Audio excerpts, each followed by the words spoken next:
అంతిమ యాత్ర చివరి దశకు వచ్చింది. సాయి ఈశ్వరాచారి అంతిమ యాత్రలో తెలంగాణ శ్యామ్ ఉన్నాడు. ఒకసారి తెలంగాణ శ్యామ్తో మాట్లాడే ప్రయత్నం చేద్దాం. నిన్నటి నుంచి కూడా అనేక పోలీస్ స్టేషన్లు తిప్పుతూ ఉన్నారు. దాదాపు 10 పోలీస్ స్టేషన్లు తిప్పిళ్ళు తెలంగాణ శ్యామ్ని. ఒక్కసారి ఏం చెప్తాడో మాట్లాడే ప్రయత్నం చేద్దాం. శ్యామ్ అన్న, ఎట్లా చూస్తారు సాయి ఈశ్వరాచారి మరణాన్ని? ఇప్పుడు అసలు కాంగ్రెస్ ప్రభుత్వం కొంచెమైనా ఒక్కరైనా స్పందించని పరిస్థితులు ఉన్నారు. ఎట్లా చూస్తారు ఓవరాల్గా బీసీ సమాజాన్ని? రేవంత్ రెడ్డి ఈయన చెడ్డీ ఊడగొట్టే రోజు దగ్గరలో ఉన్నది. ఓకే, రేవంత్ రెడ్డి చెడ్డీ ఊడగొట్టే రోజు దగ్గరలో ఉన్నది. ఎందుకంటే రేవంత్ రెడ్డి నిజంగా ప్రగతిశీలవాది, రాజ్యాంగవాది అయితే మాకేం బాధ లేదు. ఆయన రెడ్డి అయినా, దళితుడైనా, బ్రాహ్మణుడైనా, ఎవరైనా మంచిగా ఉండొచ్చు. ఒక కులతత్వంతో, ఒక దొర అహంకారంతో, ఒక ఫ్యూడల్ భావజాలంతో వ్యవహరిస్తూ ఉన్నాడు రేవంత్ రెడ్డి. ఇక్కడ బీసీ బిడ్డ చనిపోతే ఆ ప్రధానమంత్రి ఏమో రష్యా పుతిన్తోని చట్టపట్టలు వేసుకొని తిరుగుతాడు. ఈ రేవంత్ రెడ్డి ఏమో, ఎందుకు నేను మాట అంటే, కోమటిరెడ్డి వెంకటరెడ్డి అనే ఒక దుర్మార్గుడు మలమూత్రాలు దాపించాడంటే ఒక బీసీ బిడ్డకు సర్పంచ్గా పోటీ చేస్తుంటే నువ్వు ఎట్లా పోయి ఆయనతో వేదిక పంచుకుంటావా? నువ్వు ఎట్లా పోయి, నాకు ముఖ్యమంత్రి అంటే గౌరవం ఉన్నది, రైట్, ఆ కుర్చీని నేను గౌరవిస్తా, నువ్వు ఎట్లా పోయి పంచుకుంటావు? సరే, అది కాకుండా పక్కన పెడితే నిన్ననే కదా జై బీసీ అనుకుంటూ 42% రిజర్వేషన్స్ మాకు రావాలి, బీసీల దగ్గర రాజ్యాధికారం లేదు, బీసీల దగ్గర ధనం లేదు, బీసీలకు సొంత ఇండ్లు లేవు, బీసీలకు ఫ్యాక్టరీలు లేవు, బీసీలకు కంపెనీలు లేవు, బీసీలకు భూములు లేవు అనేటువంటి ఉద్దేశంతోనే ఓ మనస్తాపానికి గురయ్యి ఓ బీసీ బిడ్డ నడి రోడ్డు మీద హైదరాబాద్లో పట్టపగటిలు అగ్గిపుల్ల పెట్టుకొని శ్రీకాంతాచారిలాగా ఈరోజు ఆత్మహత్య చేసుకుంటే పరామర్శించడానికి ఒక్క మంత్రి రాలే. 8 మంది కాంగ్రెస్ ఎంపీలు ఉన్నారు, 8 మంది బీజేపీ ఎంపీలు ఉన్నారు. ఎవరిని గుడ్డి గుర్రాల పలుదవుతారు వీళ్ళు? బీసీ బంధుకు బీసీ సంఘాలను పిలుపునిస్తే మా ఫుల్ సపోర్ట్ అన్నారు. మరి ఏడబండుకున్నారా మీరు? ఏడబండుకున్నారా వెధవలు? ఏడబండుకున్నారు ప్రజాప్రతినిధులు?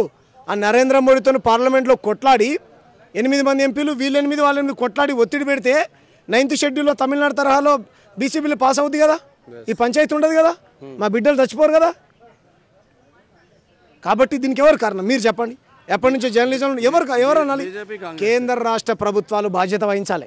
చిన్న పిల్లల్ని వేసుకొని, ఆ పాప చూడండి ఇక్కడ ఆడుతూ ఉంది, వాళ్ళ నాయన చనిపోయిన విషయం కూడా తనకు తెలియదు. పెద్ద పాప పూలతో ఆడుతూ ఉన్నది అంటే వాళ్ళకి తెలియదు. పిల్లలకు ఊర్లో సొంతిల్లు లేదు, హైదరాబాద్లో సొంతిల్లు లేదు, ఆయన బొందబెట్టడానికి కూడా 6 అడుగుల జాగలేదు, ఏం లేదు, వాళ్ళకు ఏం లేదు. ఆమె ప్రేమించి పెళ్లి చేసుకున్నారు. ఒకళ్ళు ఏమో ముదిరాజు సామాజిక వర్గం, ఆయన ఏమో చారి, 2 కులాలు ఉన్నాయి, వాళ్ళు ఆదర్శంగా నిలబడ్డారు. కులాంతర వివాహం చేసుకునే వాళ్ళంటే నాకు బాగా ఇష్టం. అప్పుడే కులం నాశనం అయిపోయింది.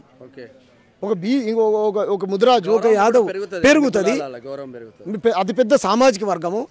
మరి వారిని ఎవరు ఆదుకోవాలి? ఆ పిల్లల ఆలన పాలన ఎవరు చూసుకోవాలి? వాళ్ళని పెంచాలి, స్కూల్కి పంపించాలి, పెద్దవాళ్ళని చేయాలి, వాళ్ళని ప్రయోజకులు చేయాలి. వాళ్ళకి ఆర్థికంగా రకరకాల ఇబ్బందులు ఉంటాయి, వారిని ఎవరు ఆదుకోవాలి? ప్రజా సంఘాలుగా మేము వస్తాం, 5వ 10వ ఇవ్వగలుగుతాం, కానీ శాశ్వతంగా పరిష్కారం చూపించగలుగుతామా?